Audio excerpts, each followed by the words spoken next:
nos vamos a un tema que siempre nos preocupa.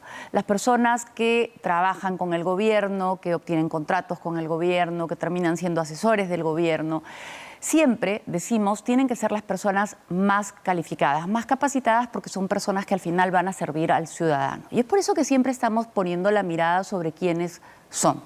Y en el caso del presidente del Consejo de Ministros, el ministro Arana, se sabe que él es miembro de la logia masónica. Y también se sabe que en la logia masónica la gente se considera como hermana. Es una fraternidad donde hay apoyos mutuos. Y esto, en principio, no tendría nada de malo. Sin embargo, investigando, José Luis Leiva ha visto que hay varias personas vinculadas a la logia a las que se ha visto acercarse al Ministerio de Justicia, a las que se ha visto obtener contratos, terminar siendo asesores. Y bueno, había que ir a preguntarles si lo han logrado por méritos propios, como cualquier persona que lo merece, o por algún favor. Y lo que llama la atención es que tratan de negar su cercanía al ministro a pesar de que hay evidencias. Entonces, eso siempre genera una suspicacia. ¿Por qué negar lo evidente? Veamos el reportaje.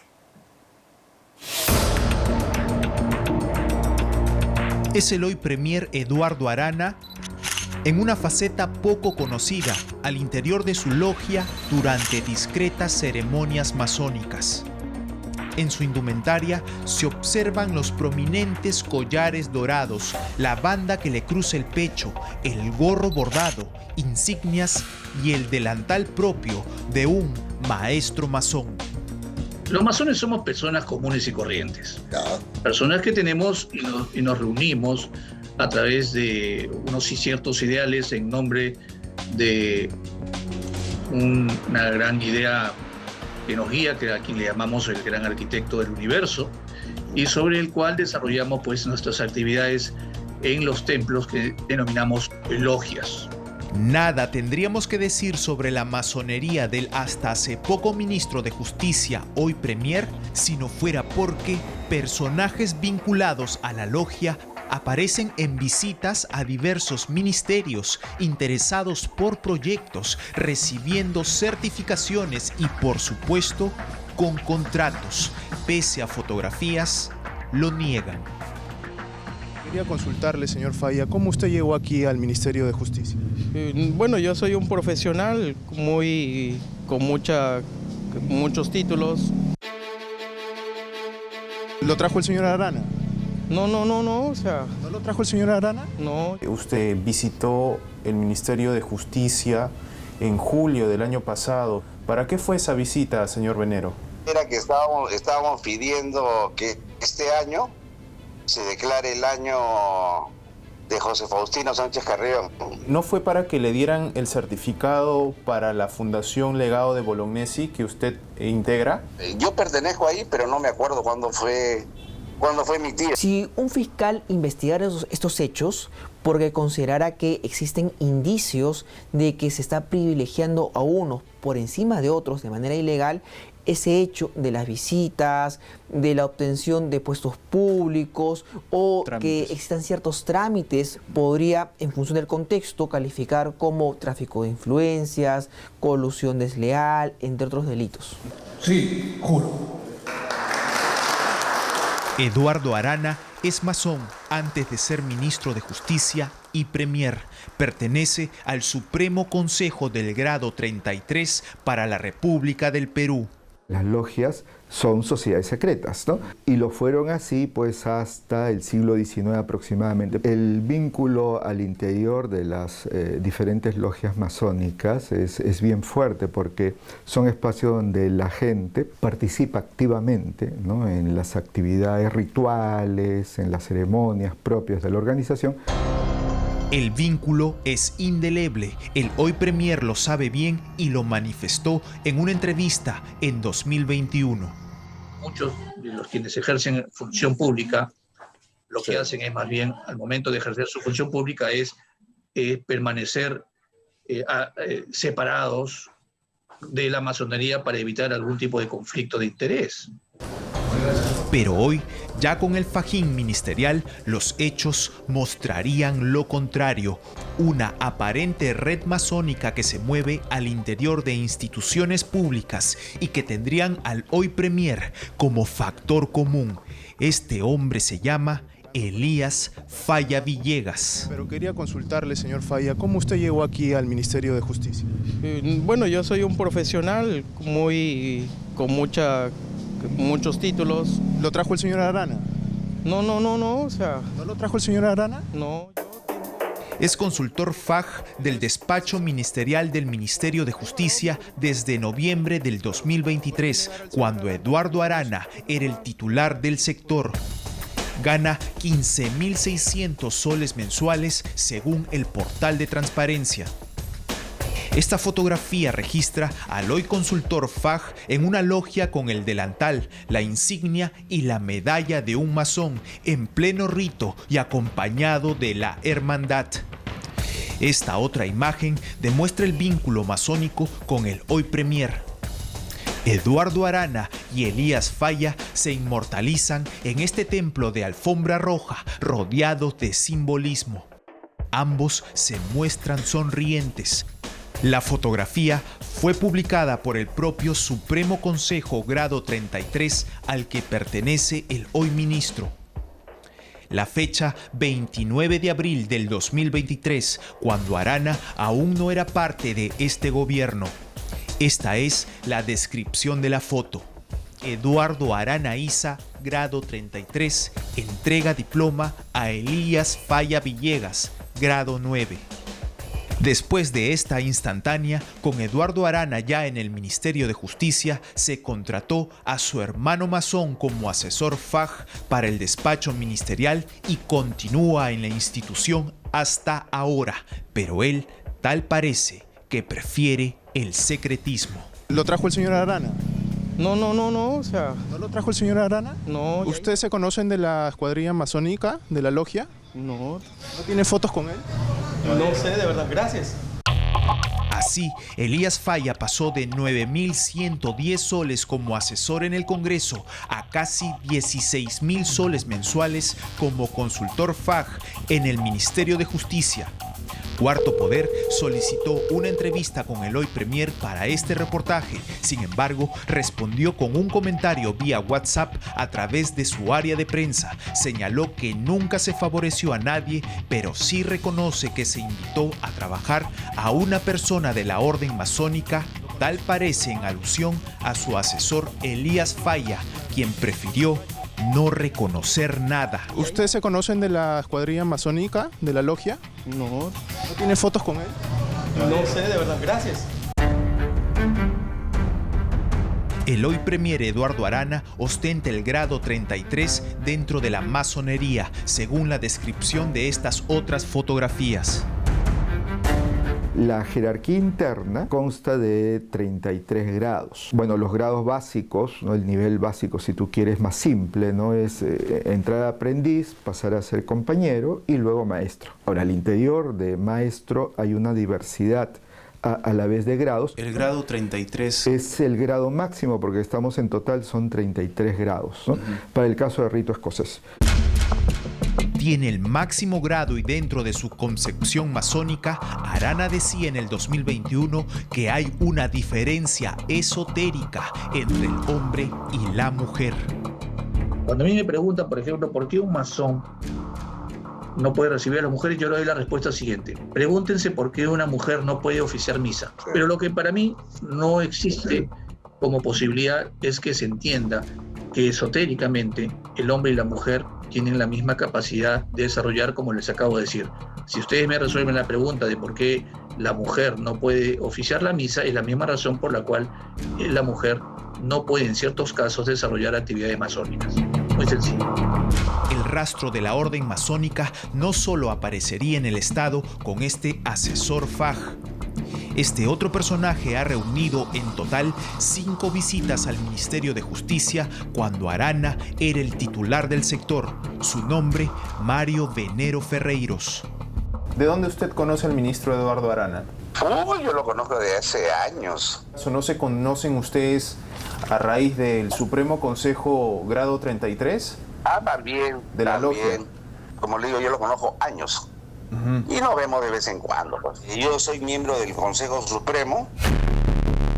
Según registros de transparencia, el primer ingreso de este consultor de empresas al Minjus fue el 19 de julio del 2024. Ese mes, la Fundación El Legado de Bolognesi, que él integra, recibió un certificado que solo lo emite un órgano administrativo del Ministerio de Justicia. El propio Eduardo Arana hizo la entrega. A un lado se encontraba su par de la logia, Mario Venero.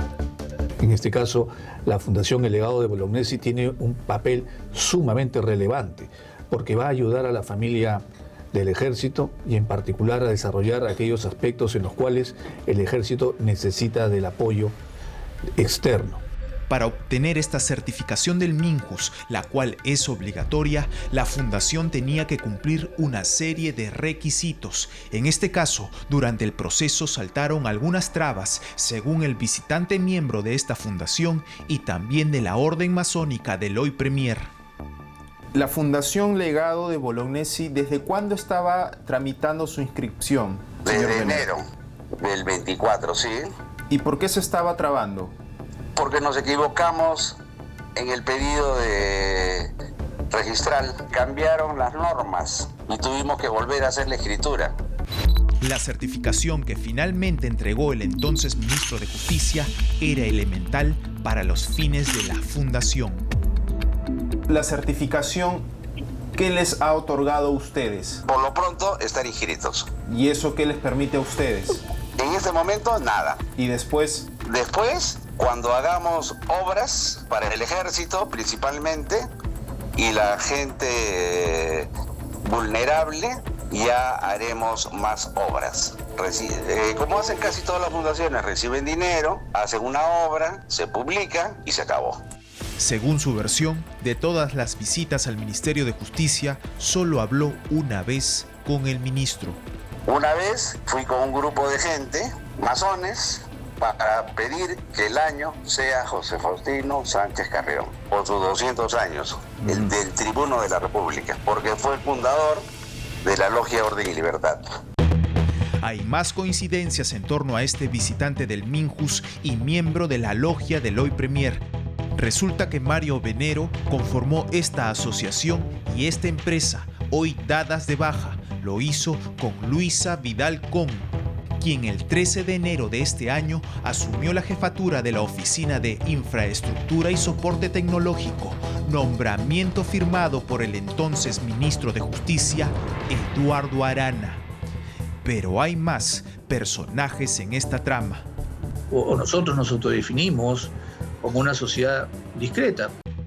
Esta otra imagen dataría de agosto del 2023, según la publicación del propio Supremo Consejo Grado 33. Se trató de una ceremonia masónica. De fondo aparece el empresario inmobiliario José Azañedo, quien en marzo de este año visitó los Ministerios de Cultura y Vivienda para hacer seguimiento a sus proyectos. A razón de que usted fue al Ministerio de Vivienda y al Ministerio de Cultura también en marzo de este año. Por una obra suspendida que tengo en Miraflores y el expediente lo llevan al Ministerio de Vivienda, ¿no? ¿Y la obra involucra también al Ministerio de Cultura? Sí, hay una obra que involucra al Ministerio de Cultura. Entonces, ¿son dos obras o es la misma obra? Son dos obras. La de Cultura es la de Pueblo Libre y la de Miraflores es la de Vivienda. Por carta detalló que su proyecto de construcción en Miraflores se encuentra suspendido, mientras que el de Pueblo Libre no llegó a realizarse. Afirma no tener relación amical con el Premier, conocerlo solamente por sus apariciones públicas, pero esta fotografía los muestra en el mismo templo masónico. Las visitas pueden seguir. Redes masónicas en el Estado y la figura del hoy Premier aparentemente en el centro de todo.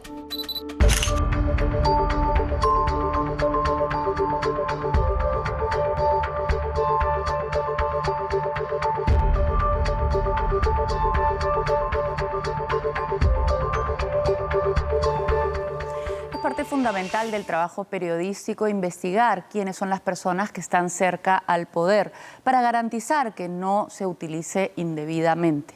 Y es por eso que nosotros permanentemente, todos los periodistas, estamos atentos a lo que están haciendo los ministros y con quién se están reuniendo y quién recibe algún beneficio o algún contrato.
Vamos a recordar a una serie de personajes que pasaron por los reportajes de aquí varias veces. Estamos hablando del llamado Gabinete en la Sombra del gobierno de Pedro Castillo.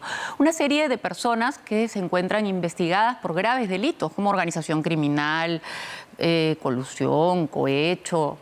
Son varias acusaciones e investigaciones muy serias que pesan sobre varios personajes que estuvieron alrededor del presidente Castillo en la época de su gobierno. Pues resulta que a pesar de las investigaciones, estas personas no se han alejado del Estado o del gobierno, esta vez del gobierno actual, porque han obtenido una serie de contratos y órdenes de servicio hasta el día de hoy prácticamente. Si no, vea la nota de Marlene Chuquimango y vea la lista de personajes que hay ahí.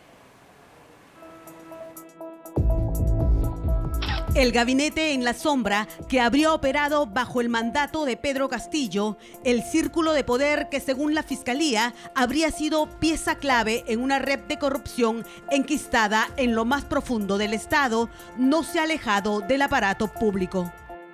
Lejos de los reflectores, ellos han logrado órdenes de servicio en los últimos tiempos. Son colaboradores eficaces, testigos e investigados sobre los que pesan graves acusaciones, organización criminal, tráfico de influencias, colusión agravada y perjuicio económico. Paradójicamente, el mismo Estado que los investiga es el que hoy les abre las puertas como si nada hubiera pasado. Fuera de esta trama de corrupción, pero no ajena a las investigaciones, reaparece también Jennifer Paredes, la cuñada hija del expresidente Pedro Castillo. Lejos ya de Palacio de Gobierno, es ahora una servidora pública. Los que se pusieron de pie en las marchas y dieron su voz de protesta. Resulta cuestionable que en la relación que usted me ha mostrado, curiosamente, todos los procesos que se han adjudicado es a través del mecanismo de la contratación directa. Eso ya nos dice mucho. Cuando hablamos de este tipo de contratos, tiene que tener una jerarquía especial, que es urgente. Y esa urgencia, desde el análisis de los conceptos que se han contratado en todas estas órdenes de servicio, muchas de ellas no tienen esa característica. Que se respete el debido proceso, que se respete la presunción de inocencia. Mientras era prófugo de la justicia, mientras la policía lo buscaba y se ofrecía recompensa por su captura, segundo Alejandro Sánchez Sánchez, el amigo y financista de Pedro Castillo, dueño de la llamada Casa Serratea, no dejó de hacer negocios con el Estado, no con el gobierno que lo habría encubierto, sino con el que le siguió, el de Dina Boluarte.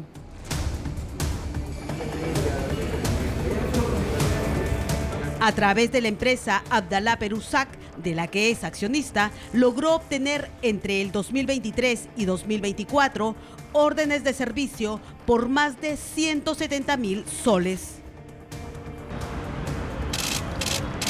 Según el organismo especializado para las contrataciones públicas, la empresa vinculada a Alejandro Sánchez Sánchez, Abdalá Perú, siguió abasteciendo al Estado sin obstáculos. Vendió equipos médicos a hospitales y direcciones regionales de salud en el Callao, Lambayeque, Amazonas y Cajamarca. Su clientela no termina ahí. También figuran 2 universidades públicas. Yo decidí no entregarme a la fiscalía porque no he cometido ningún delito, sinceramente.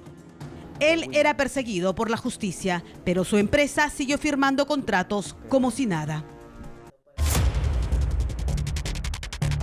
Salatiel Marrufo, el ex asesor del Ministerio de Vivienda, que se acogió a la colaboración eficaz y destapó el esquema de millonarias coimas durante el gobierno de Pedro Castillo, también figura en la lista de procesados judicialmente que han vuelto a obtener órdenes de servicio con el Estado. Su testimonio fue explosivo. Confesó pagos ilegales, obras direccionadas y el uso del aparato público como botín. Es cierto que la señora Sada Goday me ha entregado dinero en cantidad mayor a 4,5 millones. La ruta del dinero al señor presidente de la República, Pedro Castillo Terrones, se le entregaba sumas de 50.000 soles mensuales para efecto de que mantenga en el cargo al señor Heiner Alvarado como ministro de Vivienda. Dichas sumas de dinero eran entregadas directamente por el señor Heiner Alvarado en el Palacio de Gobierno. El colaborador eficaz que ayudó a desmantelar la fachada del castillismo reaparece vinculado a nuevos contratos con el mismo Estado que él confesó haber corrompido. Yo tengo un estudio de abogados que se dedica a lo que es brindar servicios de asesoría jurídica a municipalidades, gobiernos locales. Salatiel Marrufo figura como accionista del estudio Marrufo Abogados SAC. Su firma fue contratada por la Municipalidad Distrital de San José en Chiclayo mediante una orden de servicio emitida el 21 de abril de este año. El encargo, brindar asesoría legal externa por la que se le habría pagado 8.000 soles. He sido parte de actos de corrupción de las cuales me avergüenzo. De confeso operador de sobornos a consejero jurídico de instituciones públicas. Solicitar, si fuera posible, que me concedan la palabra en primer orden. Sobre Eder Vitón, asesor del despacho presidencial en la gestión de Pedro Castillo, recae la imputación de ser presuntamente el operador de la cúpula criminal durante la etapa de intimidación a entidades persecutoras del delito, principalmente respecto al atentado del prestigio de la fiscal de la Nación. Porque es lo que la Fiscalía pidió. Mi abogado, en todo caso, en ese momento no se opuso a ese pedido. Eder Vitón tampoco pasó desapercibido en el rastro de las contrataciones públicas. Entre 2024 y 2025 ha girado 11 órdenes de servicio solo con la Municipalidad del Callao, por un monto que supera los 100.000 soles. Sus órdenes no especifican la labor que cumple en la comuna. En su mayoría solo aparece locación de servicios. David Pérez Curi habría sido algo más que el asistente personal de Castillo. Según la Fiscalía, habría coordinado directamente con el entonces presidente el nombramiento de un comandante general de la policía. También se le atribuye haber obstaculizado la entrega a la justicia de Bruno Pacheco. David Pérez es bachiller en arqueología. En febrero de este año, la Defensoría del Pueblo le otorgó una orden de servicio por 32.000 soles para la sistematización de información para la elaboración del informe anual para OGCI. El rostro de Auner Vázquez es también conocido por la justicia, protagonista de allanamientos y carpetas fiscales. Fue jefe del gabinete técnico de Pedro Castillo. Sobre él recae la persecución de haber sido el coordinador, el principal articulador del llamado Gabinete en la Sombra. Él habría coordinado nombramientos de funcionarios claves, tanto en el Ministerio de Vivienda como en el propio despacho presidencial de Castillo. ¿Tienes algo que decir? Poco después que el amigo y paisano de Pedro Castillo fuera capturado y luego liberado bajo reglas de conducta, reapareció vinculado a la Municipalidad Distrital de Paccha, en Chota. La primera orden, generada el 15 de enero de 2024 por 15.000 soles, se le contrató como asesor externo para asesoramiento jurídico en la municipalidad, identificar y dar soluciones a los conflictos jurídicos. La segunda orden de servicio corresponde al 6 de septiembre de 2024.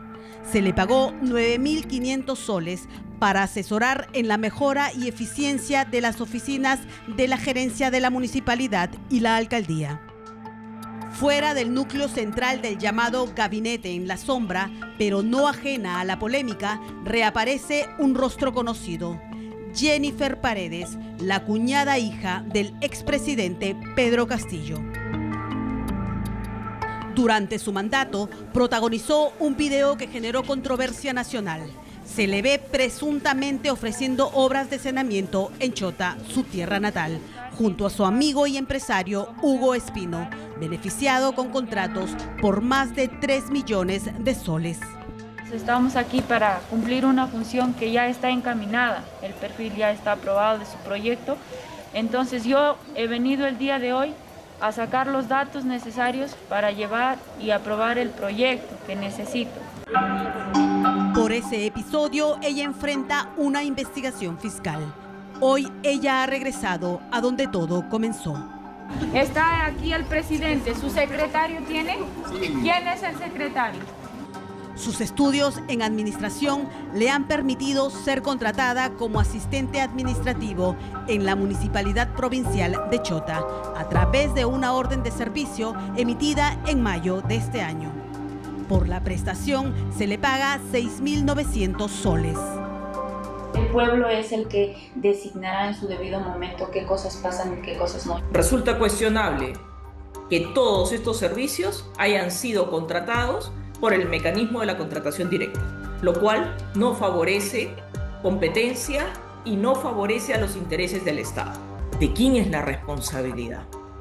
La responsabilidad es también, fundamentalmente, de aquellas entidades públicas que deciden priorizar necesidades que, reitero, no necesariamente constituyen ser una necesidad. Él es Eder Vitón. Mientras el país y la Fiscalía aún buscan la magnitud del daño, los rostros ligados al poder de Pedro Castillo no han desaparecido. Se han reinventado dentro del mismo Estado que hoy los investiga.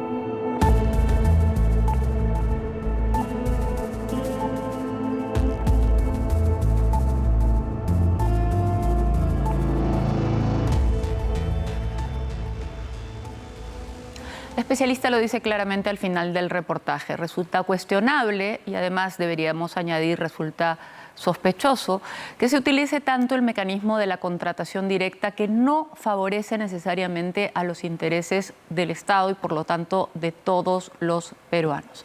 En los últimos años vemos que en diferentes entidades, no solo en el gobierno central, sino en municipalidades o en el Congreso, se prioriza la contratación